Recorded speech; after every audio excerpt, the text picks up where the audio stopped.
Hello everyone, welcome to my YouTube channel. ഇന്ന് നമ്മൾ പോകുന്നതെന്ന് വെച്ചാൽ ബാംഗ്ലൂരിൽ നിന്ന് ഹോസ്പേട്ടുള്ളൊരു യാത്രയാണ്. ഈ യാത്രയ്ക്ക് പ്രത്യേകിച്ച് കാരണമൊന്നുമില്ല, ഒരാവശ്യത്തിന് വേണ്ടി ഹോസ്പേറ്റ് പോവുകയാണ്. അപ്പോൾ പോകുന്ന വഴിക്കാണ് ഞാൻ ഈ വീഡിയോ എടുക്കുന്നത്. പിന്നെ ഇതിനിടയ്ക്ക് കുറച്ച് അടിപൊളി കുറച്ച് കാഴ്ചകൾ കണ്ടു. അതാണ് ശരിക്കും വീഡിയോ എടുക്കാനുള്ള കാരണം. അതിനൊക്കെ ഈ വീഡിയോ നിങ്ങൾ കാണിക്കണമെന്ന് ആഗ്രഹിച്ചത് അതുകൊണ്ടാണ്. എത്ര പേർക്ക് അറിയാമെന്നറിയില്ല, ഹോസ്പിറ്റലിൽ എത്ര പേര് യാത്ര ചെയ്തിട്ടുണ്ടെന്ന് അറിയില്ല. എന്തെങ്കിലും യാത്ര ചെയ്തിട്ട് നല്ല എക്സ്പീരിയൻസ് ഉള്ളവരുണ്ടെങ്കിൽ നിങ്ങൾ കമൻറ്റ് ചെയ്യുക. അതേപോലെ തന്നെ ഈ വീഡിയോ ആരൊക്കെ കാണുന്നു അവരൊക്കെ എൻ്റെ ചാനൽ സബ്സ്ക്രൈബ് ചെയ്ത് സപ്പോർട്ട് ചെയ്യുക. അപ്പോൾ നമ്മൾ ഈ വിഷയത്തിലേക്ക് കടന്നു വരാം. ശരിക്കും ബാംഗ്ലൂരിൽ നിന്ന് ഹോസ്പിറ്റൽ 350 കിലോമീറ്ററാണ്. അതായത് ഞങ്ങൾ ട്രാവൽ ചെയ്യുന്നത് 350 കിലോമീറ്ററാണ്.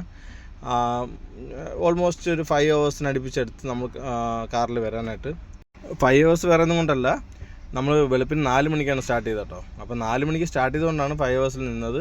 നിങ്ങൾ പകലൊക്കെ സ്റ്റാർട്ട് ചെയ്യുന്നവരാണെങ്കിൽ, അല്ലെങ്കിൽ ഇപ്പോൾ ഉച്ചയ്ക്കൊക്കെ സ്റ്റാർട്ട് ചെയ്യുകയാണെങ്കിൽ നിറയെ ടൈം എടുക്കും. നമ്മളിപ്പോൾ വെളുപ്പിന് സ്റ്റാർട്ട് ചെയ്തുകൊണ്ട് 5 മണിക്കൂറിനകത്ത് ഇവിടെ എത്തി. പിന്നെ വരുന്ന വഴിക്കുള്ള ഡീറ്റെയിൽസ് പറയുകയാണെങ്കിൽ ഒരു 7 ടോളുണ്ട്. അതായത് ബാംഗ്ലൂരിൽ നിന്ന് സ്റ്റാർട്ട് ചെയ്തപ്പോൾ തൊട്ട് ഇവിടം വരെ വന്നതിനകത്ത് 7 ടോളുണ്ട്. അതുപോലെ തന്നെ വരുന്ന വഴിയെന്ന് വെച്ച് കഴിഞ്ഞാൽ ശരിക്കും നമുക്ക് ബാംഗ്ലൂരിൽ നിന്ന് വരികയാണെങ്കിൽ നേരെ തുംകൂർ റോഡ്, നേരെ നെലമംഗലം വരിക, നെലമംഗലിൽ നിന്ന് ദൗസ്പേട്ട് വഴി നേരെ തുംകൂർ വരിക, തുംകൂറിൽ നിന്ന് സിറ കഴിഞ്ഞ് ചിത്രദുർഗ കഴിഞ്ഞിട്ട് നേരെ ഹോസ്പേട്ട റോഡ് കയറാതെ നേരെ പോവുകയാണെങ്കിൽ ഗോവയ്ക്ക് പോകാം. ഇവിടുന്ന് 300 സംതിങ് കിലോമീറ്ററേ ഉള്ളൂ ഗോവയ്ക്ക്. അതുപോലെ തന്നെ 100 കിലോമീറ്ററിനകത്ത് നിറയെ ടൂറിസ്റ്റ് പ്ലേസുകളുണ്ട് ഇവിടെ. അപ്പോൾ ഇതൊന്നുമല്ല നമ്മുടെ ശരിക്കുള്ള വിഷയം. ഞാൻ ഈ വീഡിയോ ചെയ്യാനുള്ള കാരണം നിങ്ങളടുത്ത് പറഞ്ഞില്ലല്ലോ. ഈ വരുന്ന വഴിക്ക് ഒരു 1000-ഓളം വിൻമില്ല് അറിയാലോ, നമ്മുടെ കാറ്റാടി, അപ്പം കറണ്ട് ഉൽപ്പാദിപ്പിക്കുന്നത്. അപ്പം 1000-ഓളം കാറ്റാടികൾ നിൽക്കുന്നൊരു ഏരിയ, സൂപ്പർ ആട്ടോ. അതായത് ചിത്രദുർഗയാണ് ശരിക്കും ആ സ്ഥലം. ചിത്രദുർഗയിലാണ് ഈ കാറ്റാടികൾ നിറയുള്ളത്, അതായത് വിൻമില്ലുകൾ നിറയുള്ളത്. ചിത്രദുർഗയ്ക്ക് ശരിക്കും ബാംഗ്ലൂരിൽ നിന്ന് 200 കിലോമീറ്റർ ഉള്ളൂ കേട്ടോ. അപ്പം ഒരു 4 hours നമുക്ക് എന്തായാലും വരാം. അതിനൊക്കെ തന്നെ ആ റോഡുകളിൽ തന്നെയാണ് നിറയെ മലകളുണ്ട്. അപ്പോൾ മലകളുടെ മുകളിൽ നിങ്ങൾക്ക് കാണാം, ആ മലകളുടെ മുകളിലെല്ലാം നിന്ന് ഇങ്ങനെ കാറ്റാടികൾ പ്രവർത്തിക്കുന്നത് കാണാം. ശരിക്കും ഞാൻ കാറ്റാടിയിൽ നിറയെ കണ്ടിട്ടുണ്ട്, അതായത് വിൻമില്ലുകൾ നിറയെ കണ്ടിട്ടുണ്ട്. പക്ഷേ ഇത്രയും സ്പീഡിൽ കറങ്ങുന്ന വിൻമില്ലുകൾ ആദ്യമായിട്ട് കാണും കേട്ടോ. അതായത് നല്ല സ്പീഡിൽ കറങ്ങുന്നതും നല്ല രീതിക്ക് പ്രവർത്തിക്കുന്നതായിട്ടുള്ള വിൻമില്ലുകൾ ഞാൻ ഈ റൂട്ടിലാണ് കാണുന്നത്. അതും ഇത്ര അധികം ആദ്യമായിട്ടാണ് ഒരുമിച്ച് കാണുന്നത്. അതുകൊണ്ടാണ് ശരിക്കും ഞാൻ ഈ വീഡിയോ ചെയ്യുന്നത് കേട്ടോ. അതുപോലെ തന്നെ ഈ വണ്ടിയുടെ മുകളിലിരിക്കും, ഈ ട്രെയിലറിൻ്റെ മുകളിലിരിക്കുന്ന സാധനം കണ്ടോ, ഇത് വേറെ ഒന്നുമല്ല, ആ മുകളിൽ നിന്ന് കറങ്ങുന്ന ആ വിൻമില്ലിൻ്റെ ഒരു ലീഫാണ് ഇരിക്കുന്നത്. നമുക്ക് ദൂരെ നിന്ന് തോന്നുമ്പോൾ ചെറിയ ഫാൻ പോലെ തോന്നുന്നെങ്കിലും ഇത്ര വലിയ സാധനമാണ് നിന്ന് കറങ്ങുന്നതിൽ ഒരു ലീഫ്. അതുപോലെ തന്നെ ഞാൻ ആലോചിച്ചിട്ട് എനിക്ക് മനസ്സിലാവാത്തൊരു കാര്യം എന്ന് വെച്ചാൽ, ഇത് നിൽക്കുന്നതെല്ലാം മലയുടെ മുകളിലാണ്. അപ്പോൾ ഇതൊക്കെ എന്തുമാത്രം ബുദ്ധിമുട്ടിയിട്ടായിരിക്കും ഇതിൻ്റെ മുകളിൽ കൊണ്ടുപോയി സെറ്റ് ചെയ്തത്. അത് കണക്ക് തന്നെ ഇതൊക്കെ എത്ര ചിലവായിട്ടുണ്ടാവും.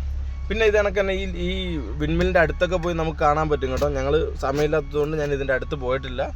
ഇതിൻ്റെ അടുത്ത് എത്താനായിട്ട് റോഡൊക്കെ ഉണ്ട് കേട്ടോ. അതിൻ്റെ അടുത്ത് പോകാനുള്ള വഴികൾ കാര്യങ്ങളൊക്കെ ഉണ്ട്. അടുത്ത് പോയി കാണുകയൊക്കെ ചെയ്യാം. അവിടെ പ്രോബ്ലംസ് ഒന്നുമില്ല. നമുക്ക് സമയമില്ലാഞ്ഞിട്ട് നമ്മൾ പോയില്ല. അതേപോലെ നമ്മൾ പോകുന്ന സ്ഥലത്തിനെ പറ്റിയിട്ട് പറയാം. ശരിക്കും ഈ ഹോസ്പിറ്റൽ വന്നു കഴിഞ്ഞാൽ എന്ന് വെച്ചാൽ ഒരു പഴയ ഗ്രാമം അല്ലെങ്കിൽ ഒരു പഴയ ഫീല് കിട്ടണമെങ്കിൽ ഹോസ്പിറ്റൽ വന്നാൽ മതി. ശരിക്കും സിനിമയിൽ ഒരു 90s ഒക്കെ കാണുന്ന പോലൊരു ഫീലാണ് കേട്ടോ ഹോസ്പിറ്റൽ. ശരിക്കും എനിക്ക് അങ്ങനെയാണ് ഫീൽ ചെയ്തത്. കാളവണ്ടി, അതേപോലെ പഴയ ബസ്സുകൾ, പഴയ രീതികൾ. അപ്പം നിങ്ങൾക്ക് താല്പര്യമുള്ളവർ വിസിറ്റ് ചെയ്യുക. അതേപോലെ ഇത് വിസിറ്റ് ചെയ്തിട്ടുള്ളവർ കമൻറ്റ് ചെയ്യുക. ഞാൻ പറഞ്ഞതിൽ എന്തെങ്കിലും തെറ്റ് കാര്യങ്ങളുണ്ടെങ്കിൽ അതും എന്നെ അറിയിക്കുക. പിന്നെ ഇമ്പോർട്ടൻ്റ് ആയിട്ടൊരു കാര്യം, ഞാൻ പറയാൻ വിട്ടുപോയൊരു കാര്യമുണ്ട്. മാക്സിമം ആൾക്കാർ ആരെങ്കിലും വരാൻ ആഗ്രഹിക്കുന്നുണ്ടെങ്കിൽ, അല്ലെങ്കിൽ ഇങ്ങോട്ട് ട്രാവൽ ചെയ്യാൻ ആഗ്രഹിക്കുന്നുണ്ടെങ്കിൽ വെളുപ്പിന് വരിക. വെളുപ്പിന് വന്നിട്ട് തിരിച്ച് അതേണക്ക് ഈവനിങ്ങോ അല്ലെങ്കിൽ തിരിച്ച് വെളുപ്പിന് പോകത്തക്ക രീതിയിൽ വരിക. കാരണം എന്ന് വെച്ചാൽ നല്ല ചൂടാണ് കേട്ടോ. പകലൊക്കെ ഭയങ്കര ചൂടാണ് കേട്ടോ. നല്ല വെയിലും, പിന്നെ ഈ ഏരിയയിലൊക്കെ തണൽ തീരെ കുറവാണ്, അതായത് വൃക്ഷങ്ങളൊക്കെ കുറവാണ്. അപ്പോൾ മാക്സിമം നേരത്തെ വരിക. അതായത് ഞാനിപ്പോൾ 4 മണിക്ക് വന്ന്, അതെനിക്ക് ഹോസ്പിറ്റൽ പോകേണ്ട ആവശ്യങ്ങളുകൊണ്ടാണ് 4 മണിക്ക് വന്നത്. നിങ്ങൾ ചിത്രദുർഗ ഈ വിൻമില്ലൊക്കെ കാണാൻ വരുന്ന ആൾക്കാരാണെങ്കിൽ ശരിക്കും അതിലും നേരത്തെ ഇറങ്ങിയിട്ട് അവിടെ വന്ന് വിൻമില്ല് വെളുപ്പിന് തന്നെ ഒരു 7-8 മണിക്ക് ഉള്ളിൽ തിരിച്ചു പോകുന്ന രീതിയിലാണ് പ്ലാൻ ചെയ്യേണ്ടത്. ഇല്ലാന്നുണ്ടെങ്കിൽ വെയിൽ സഹിക്കാൻ പറ്റില്ല. അതുപോലെ തന്നെ നല്ല പ്രകൃതി രമണീയമായ കാഴ്ചകളാണ് നമ്മൾ പോകുന്ന ഈ ഹോസ്പിറ്റലിൽ. നല്ല മലകൾ, കാടുകൾ, അത് കണക്ക് തന്നെ പഴയ ഗ്രാമം, പഴയ രീതികളൊക്കെ ഇഷ്ടപ്പെടുന്നവർക്ക് ഉറപ്പായിട്ടും അടിപൊളി സ്ഥലമാണിത്. അപ്പോൾ ഇത്രയുള്ള നമ്മുടെ യാത്രാവിശേഷങ്ങൾ. അതുപോലെ തന്നെ ഞാൻ വരുന്ന ഇടയ്ക്ക് ചിന്തിച്ച ഒരു കാര്യമുണ്ട്. ഒരിക്കലും നമ്മുടെ കണ്ണിൻ്റെ നമ്മുടെ കണ്ണ് കാണുന്ന ആ കാഴ്ചയിൽ ഒരിക്കലും നമുക്ക് വീഡിയോ എടുത്തിട്ട് വേറെ ആളെ നമുക്കൊരിക്കലും കാണിച്ച് മനസ്സിലാക്കാനോ അല്ലെങ്കിൽ നമ്മൾ കണ്ട് ഇഷ്ടപ്പെട്ടത് നമ്മൾക്ക് വേറെ ആൾക്ക് ഒരിക്കലും കാണിച്ചു കൊടുക്കാനോ പറഞ്ഞ് മനസ്സിലാക്കാനോ പറ്റില്ല. അപ്പോൾ അതുകൊണ്ട് തന്നെ നിങ്ങൾ മാക്സിമം ഇത് കാണുന്നവർ, ഈ വീഡിയോ കാണുന്നവർ അല്ലെങ്കിൽ ഇങ്ങനെ വിൻമില്ലൊക്കെ കാണണം ആഗ്രഹമുള്ളവർ നേരിട്ട് വന്ന് ഇത് കണ്ട് ആസ്വദിക്കുക. അതുപോലെ തന്നെ പ്രകൃതി ഇഷ്ടപ്പെടുന്നവരാണ്, പഴമ ആഗ്രഹിക്കുന്നവരാണെങ്കിൽ നേരെ ഹോസ്പിറ്റലിലേക്ക് പോരുക. അപ്പോൾ ഇതൊക്കെ തന്നെ നമ്മുടെ വിശേഷം. അപ്പോൾ എല്ലാം പറഞ്ഞ പോലെ നമ്മുടെ വീഡിയോ വൈൻഡപ്പ് ചെയ്യുകയാണ്. Okay, bye. നെക്സ്റ്റ് വീഡിയോയിൽ കാണാം. അപ്പം നല്ലൊരു പുതിയ കണ്ടൻറ്റായിട്ട് വരുന്നതായിരിക്കും. ബൈ.